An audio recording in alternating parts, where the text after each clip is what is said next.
Puedes hablar sobre el fenómeno de la gentrificación. Poco, ya he hablado sobre la gentrificación. La gentrificación es ese fenómeno en el cual una zona pobre y deprimida, de pronto en una zona pobre y deprimida, de pronto pues empiezan a llegar inversionistas que compran viviendas, por ejemplo, que son baratas, y que son inversionistas que tienen dinero, que son ricos o por lo menos de una clase media alta.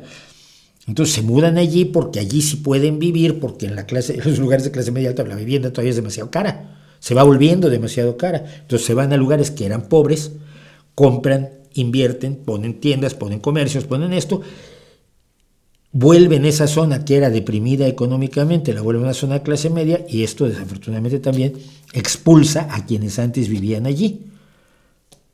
Y expulsa a quienes antes vivían allí porque ya no se pueden permitir vivir allí. Este fenómeno, el problema que tiene es que muchos lo han presentado como una especie de complot de los ricos en contra de los pobres. En realidad estamos hablando en general, aunque no es el único caso, sí hay casos de gente de mucho dinero que aprovecha la situación de las zonas deprimidas en las ciudades, pero muchas veces es clase media que ya está siendo expulsada de sus lugares originales y que busca reubicarse en zonas pobres donde la vivienda le resulta accesible.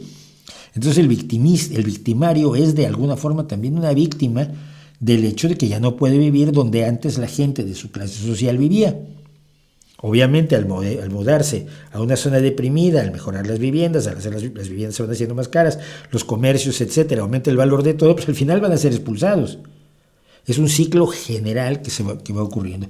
A mí lo único que me molesta es que se presente como una especie de complot, que hay una visión conspiranoica sobre la gentrificación que ignora los fenómenos económicos que vive la gente en general, ¿no? Entonces, me parece que es una forma de simplificarlo enormemente. Nada más, no tengo más que decir.